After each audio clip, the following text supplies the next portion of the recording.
Coucou tout le monde, est-ce que vous connaissez les mercoudas, ces petites galettes épicées? Eh bien, je vous ai fait la recette, mais cette fois-ci avec un fourrage à la vache qui rit. Et franchement, le résultat était incroyable. Le mélange des deux saveurs était juste très très bon. Et il fallait absolument que je vous partage la recette. Et bien entendu, je vous montre étape par étape comment les réaliser et surtout comment avoir des galettes qui ne s'effritent pas à la cuisson. N'oublie pas de t'abonner en activant la petite cloche pour ne pas rater les prochaines vidéos et donc avoir plus d'idées de recettes. Allez, c'est parti. On commence par prendre quelques pommes de terre qu'on découpe en petits morceaux. Pour ma part, j'ai pris 7 petites pommes de terre. On va ensuite les saler avant de les faire cuire à la vapeur quelques minutes. Pendant ce temps, on va s'occuper du persil plat. Alors, on le hache très très finement à l'aide d'un grand couteau. Vous pouvez aussi, si vous préférez, directement utiliser un mini hachoir et hacher directement le persil plat ainsi que l'ail. Et si vous utilisez un robot comme moi, vraiment prenez le temps de bien hacher pour éviter une dégustation désagréable à la fin.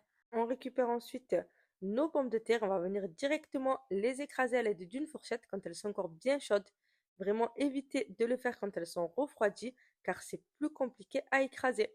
On vient ensuite mettre un œuf entier et si vous avez plus de pommes de terre, n'hésitez pas à en mettre un deuxième. On vient mettre aussi notre persil ciselé et enfin on va venir râper 2 gousses d'ail. Je vous rappelle que comme d'habitude, vous pouvez retrouver la liste de tous les ingrédients en bas dans la description. On passe ensuite aux épices. Alors on vient tout simplement ajouter du sel. Là, je sale à ma façon. Donc vous mettez l'équivalent d'une cuillère à café. Je viens mettre une demi-cuillère à café de poivre, une cuillère à café de ras hanout, une demi-cuillère à café de cumin, un petit peu de colorant alimentaire, ça c'est facultatif.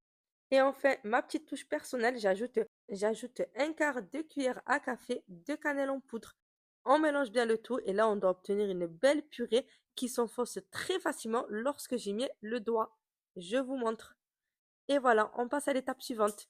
On prépare quelques fromages de vache qui rit coupés en morceaux. Je les place dans un bol pour plus de facilité lors du façonnage. Et on passe à la réalisation de nos petites galettes.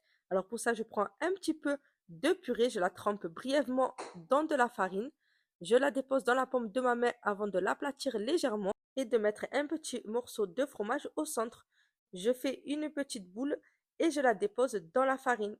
Je vais vraiment mettre de la farine de partout.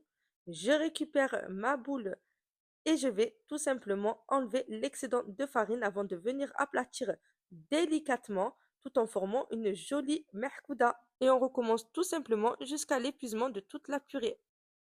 On va ensuite passer à la cuisson et pour ça on prépare une petite assiette sur laquelle on dépose du papier absorbant et on va venir ajouter un fondue dans une poêle. On met à mi-hauteur de nos galettes. On la fait chauffer sur feu moyen. Je vérifie à l'aide d'une cuillère en bois si celle-ci est bien chaude avant de déposer délicatement toutes mes petites galettes à l'intérieur. Et là, je ne les touche surtout pas jusqu'à être sûr qu'elles soient bien dorées d'un côté. Je peux vérifier sur les côtés. Je viens ensuite les retourner délicatement. Et petit conseil, il faut éviter à tout prix au maximum de les toucher lors de la cuisson pour éviter qu'elles ne s'effritent. Et voilà, on les dépose dans notre assiette. On les laisse refroidir légèrement avant de les déguster avec une bonne soupe ou une bonne harira. Tu peux retrouver plusieurs recettes sur mon compte. J'espère que cette recette vous a plu. Si c'est le cas, comme d'habitude, n'oubliez pas de me soutenir en mettant un petit like et je vous dis à bientôt pour une nouvelle recette.